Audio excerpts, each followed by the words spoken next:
Dans cette édition spéciale signée Flash Info, nous revenons sur un événement qui bouleverse les cercles du pouvoir au Cameroun.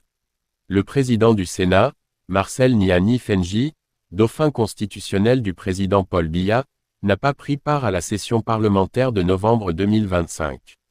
Officiellement, empêché pour raison de santé, son absence alimente les rumeurs et met en lumière les fragilités d'un régime à bout de souffle.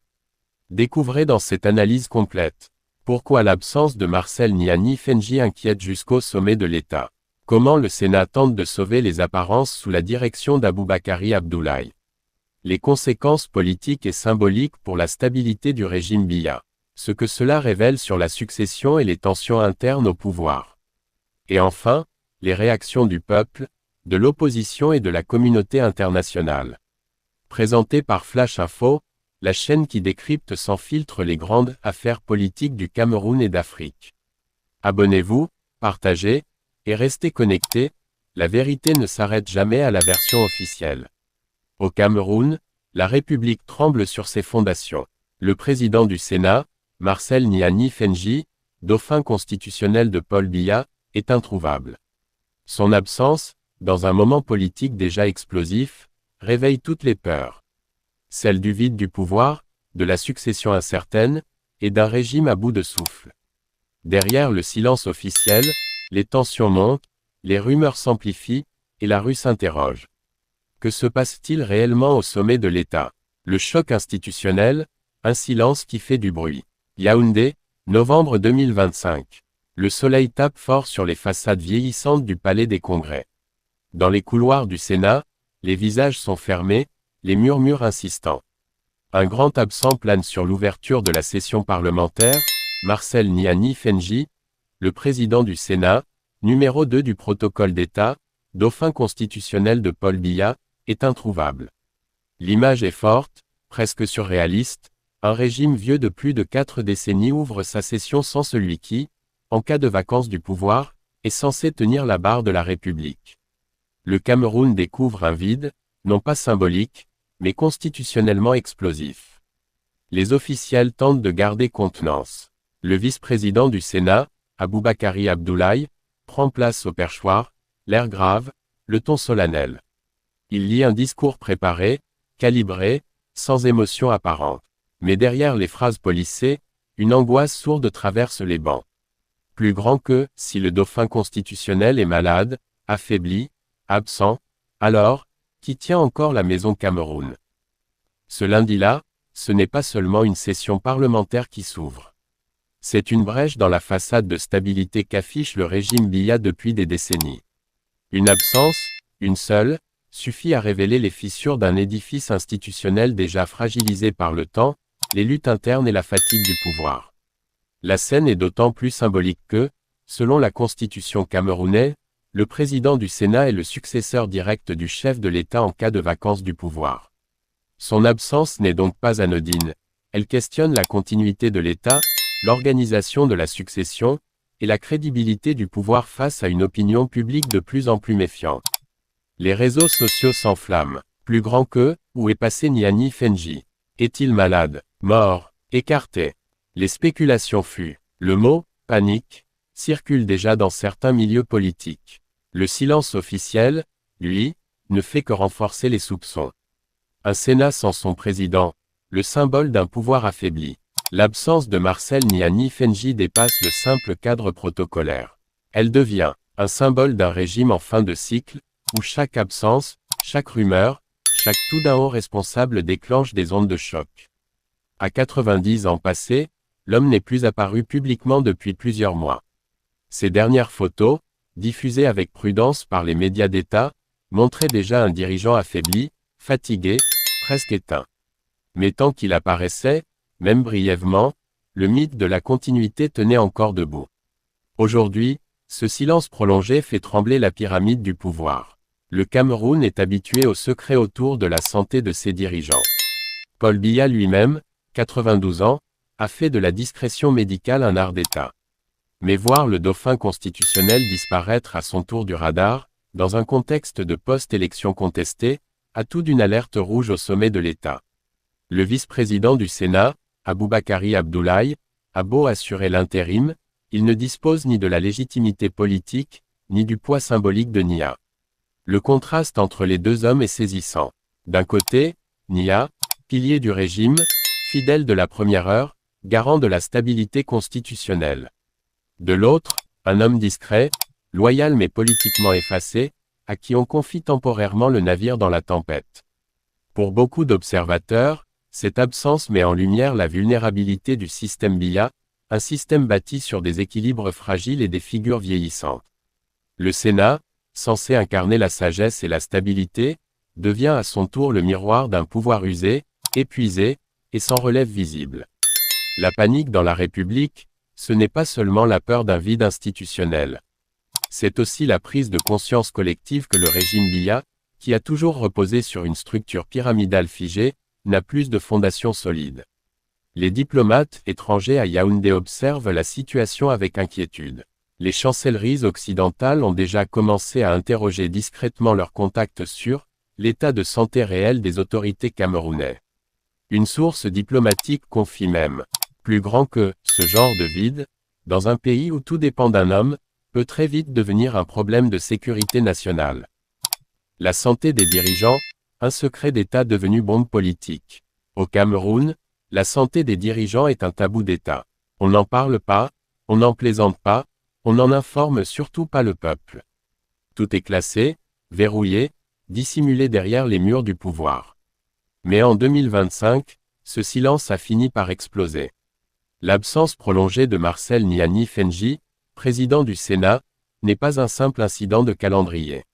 C'est la manifestation visible d'un malaise politique profond.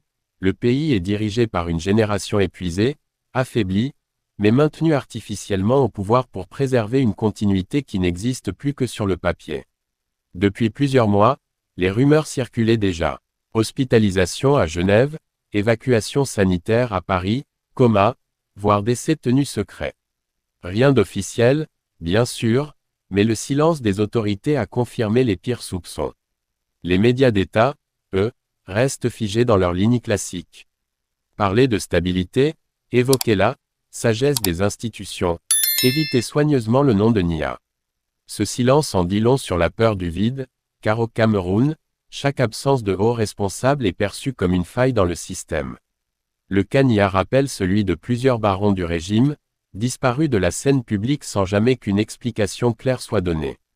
On se souvient du long mutisme entourant la santé du président Paul Biya lui-même, dont les rares apparitions publiques étaient soigneusement chorégraphiées pour montrer un chef, en pleine forme. Mais derrière les caméras, les témoignages internes évoquent un pouvoir de plus en plus géré par délégation, où les signatures se font rares et les décisions lentes. Cette opacité institutionnelle est devenue un mode de gouvernance. Elle permet au régime de gagner du temps, d'éviter les remous, de garder le contrôle. Mais elle a aussi un coût, la perte totale de confiance du peuple. Aujourd'hui, la majorité des Camerounais ne croient plus un mot des communiqués officiels. La vérité circule ailleurs, sur les réseaux sociaux, dans les marchés, dans les taxis, sur WhatsApp. Là où le peuple fabrique sa propre version des faits. Et dans cette guerre de récits, le régime a perdu la bataille de la crédibilité. Le malaise ne se limite pas au Sénat. Plusieurs figures du pouvoir souffrent de problèmes de santé liés à l'âge ou à l'épuisement, dans un système où le rajeunissement politique est quasiment inexistant. L'État camerounais ressemble à une vieille machine dont chaque engrenage menace de se bloquer. Et dans ce contexte, l'absence du dauphin constitutionnel n'est pas qu'une inquiétude administrative. C'est un symptôme d'un régime en fin de souffle. Les coulisses du régime, tensions, rivalité et silence radio. Derrière le silence apparent du pouvoir, c'est l'effervescence totale dans les coulisses. Depuis la disparition publique de Niani Fenji, les clans s'activent, les réseaux s'agitent, les ambitions s'aiguisent. Chacun prépare déjà l'après, sans oser le dire.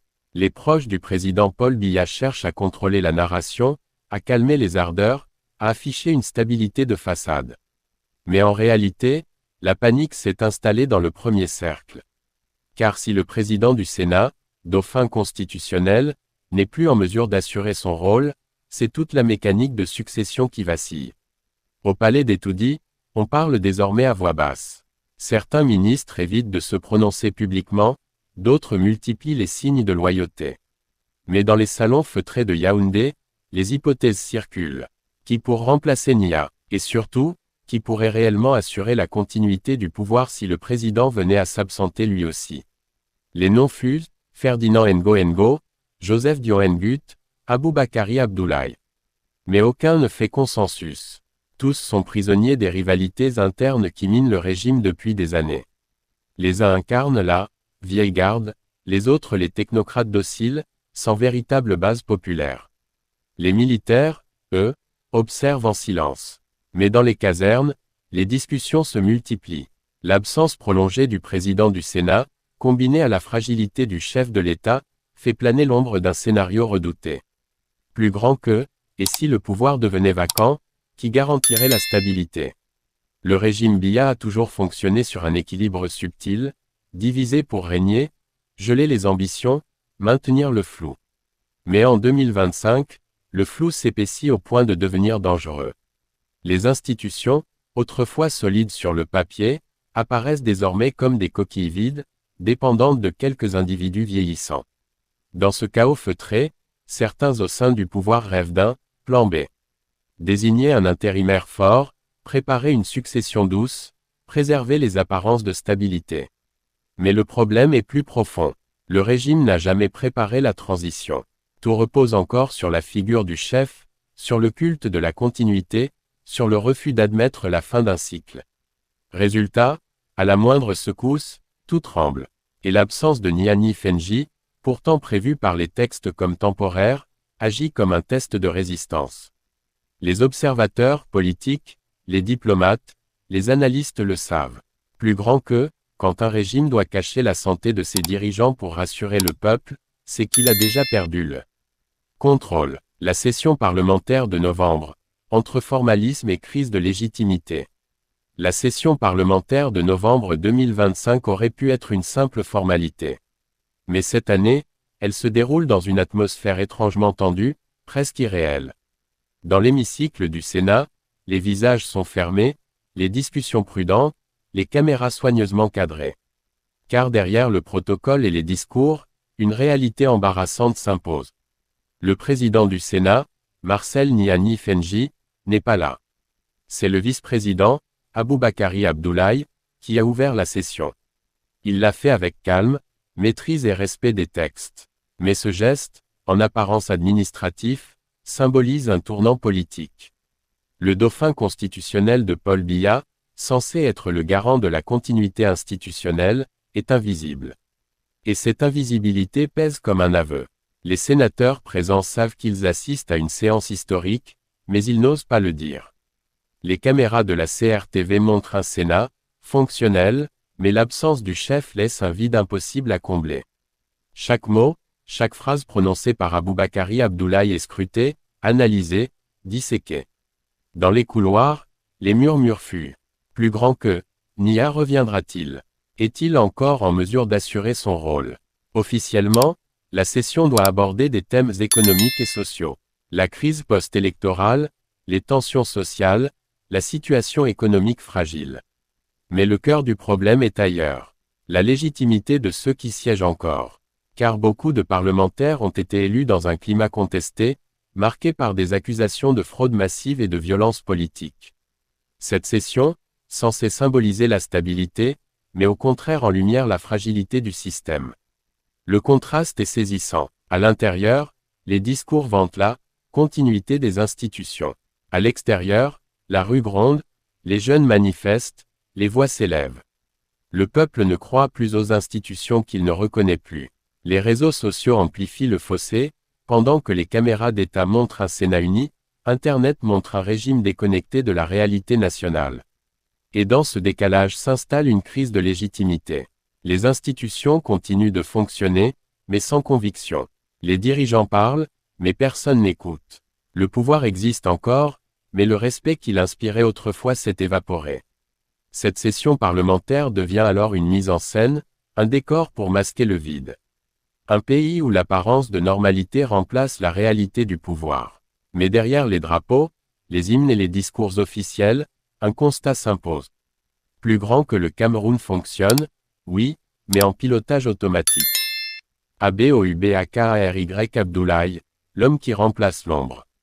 Dans ce climat d'incertitude, un nom émerge discrètement. Aboubakary Abdoulaye, vice-président du Sénat. C'est lui qui, en l'absence de Niani Fenji, a pris les rênes de l'institution. Un homme calme, prudent, méthodique, le type de profil que le régime affectionne, présent sans être trop visible, loyal sans être menaçant. Aboubakary Abdoulaye n'est pas un inconnu. Originaire du nord du Cameroun, il a gravi les échelons patiemment, sans fracas ni scandale. Son style est discret, presque effacé, mais son efficacité est reconnue. C'est cette prudence, justement, qui lui a valu la confiance du système. En ouvrant la session parlementaire, il a envoyé un message clair. Plus grand que, les institutions continuent de fonctionner, quoi qu'il arrive. Mais derrière cette phrase institutionnelle, se cache une tension politique immense. Car en l'absence prolongée du président du Sénat, c'est lui qui, de fait, incarne le rôle de dauphin intérimaire. Une position aussi prestigieuse que dangereuse. Dans un régime où la succession est un sujet explosif. Les observateurs politiques voient en lui un acteur clé du moment. Certains le décrivent comme « l'homme de la transition silencieux », d'autres comme « le gardien temporaire du vide ». Quoi qu'il en soit, sa posture actuelle en dit long sur l'état du pouvoir. Le Cameroun est dirigé, en partie, par des remplaçants, des intérimaires politiques chargés de maintenir la façade. Mais le risque est là. Plus ces intérimaires s'installent, plus la population s'habitue à un pouvoir sans incarnation réelle. Et un pays sans visage, dans un contexte de crise, devient vulnérable. Si Aboubakary Abdoulaye joue aujourd'hui un rôle stabilisateur, il marche aussi sur une ligne de feu. Ses moindres gestes sont observés par les différentes factions du régime. Les partisans du statu quo, les ambitieux silencieux, les réseaux militaires, et les jeunes loups du parti au pouvoir. Tous veulent savoir jusqu'où il ira, et pour combien de temps. Mais le vice-président du Sénat, conscient du piège, avance avec prudence. Il évite les grandes déclarations, reste fidèle au texte, s'en tient au strict protocole. C'est sa manière à lui de survivre dans un système où trop d'ambition peut être fatale. Dans les cercles diplomatiques, certains y voient un signe d'intelligence politique.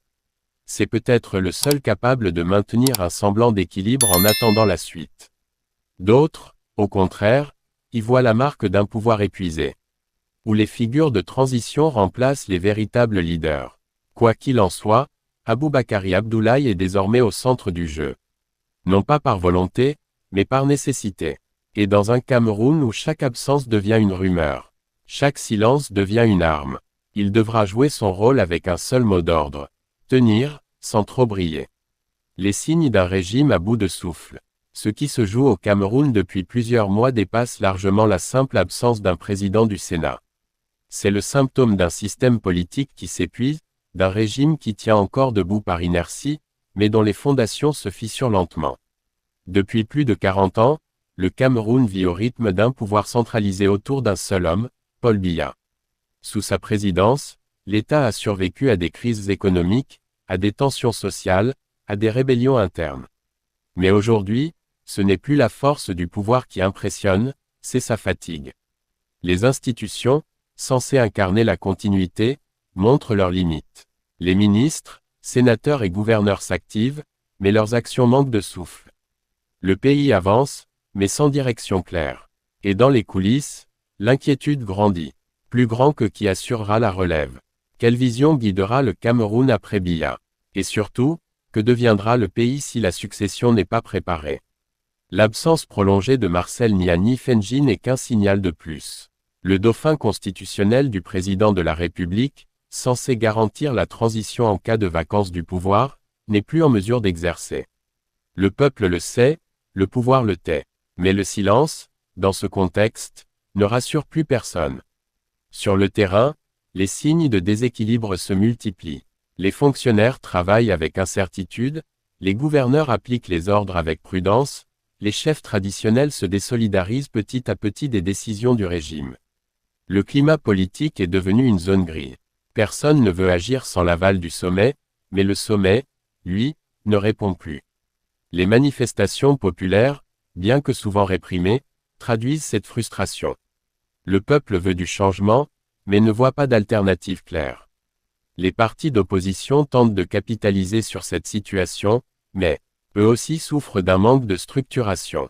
La société civile, quant à elle, s'organise discrètement, dans les universités, sur les réseaux sociaux, dans les associations, pour préparer ce que beaucoup appellent déjà, l'après-BIA. Dans les chancelleries étrangères, on observe la situation avec une attention particulière. Les diplomates parlent d'un pays en pré-transition, c'est-à-dire une phase où le pouvoir officiel existe encore, mais où tout le monde s'attend à un basculement prochain. Et ce basculement, selon plusieurs analystes, pourrait venir plus tôt que prévu. Car l'usure d'un régime ne se mesure pas seulement à sa longévité, mais à sa capacité à réinventer son autorité. Or, au Cameroun, cette capacité semble avoir disparu. Le pouvoir ne gouverne plus par projet, mais par réflexe. Et dans un monde où les peuples exigent des comptes, cette forme d'immobilisme devient une faiblesse mortelle. Les Camerounais, longtemps patients, deviennent lucides et exigeants. Ils savent que l'histoire s'écrit déjà sans eux, mais ils veulent reprendre la plume. La jeunesse, surtout, n'a plus peur. Elle réclame un État moderne, juste et responsable. Et cette énergie, si elle trouve un canal politique, pourrait transformer le pays, ou faire exploser le système. Le Cameroun face à l'avenir, entre incertitude et espoir. Le Cameroun entre dans une phase charnière de son histoire. Jamais, depuis l'indépendance, le pays n'avait connu une telle accumulation de doutes, de silence et d'attente. Mais dans cette crise, une vérité se dessine. Plus grand que rien ne sera plus jamais comme avant. La population n'est plus dupe. Elle a compris que la stabilité tant vantée n'était souvent qu'un immobilisme organisé. Les nouvelles générations, connectées et éduquées, veulent désormais participer à la décision. Elles refusent d'être spectatrices d'un système qu'elles jugent dépassé. Dans les marchés, les écoles, les églises et même au sein de l'armée, le même mot circule, changement. Pas forcément une révolution, mais un nouveau départ. Une refondation des institutions, une transparence dans la gestion publique, une alternance pacifique et crédible. Cette aspiration n'est pas un danger pour le pays, c'est son salut. Car sans ouverture, sans réforme, sans confiance, aucune nation ne peut tenir éternellement sur la peur et la routine. Et c'est là tout l'enjeu du moment. Le Cameroun doit choisir entre la transition apaisée et la rupture brutale. Si le pouvoir en place accepte de dialoguer, d'écouter, d'adapter ses pratiques, alors la stabilité pourra être sauvegardée. Mais si la fermeture persiste, si les élites continuent de gouverner dans le déni, alors la rue prendra la parole. Et quand la rue parle, l'histoire s'écrit souvent dans la douleur. Dans ce contexte, l'avenir du Cameroun dépend moins des institutions que de la volonté collective. Les leaders politiques, qu'ils soient au pouvoir ou dans l'opposition, ont la responsabilité historique de préparer une nouvelle ère. Une ère où la politique ne sera plus un privilège, mais un service.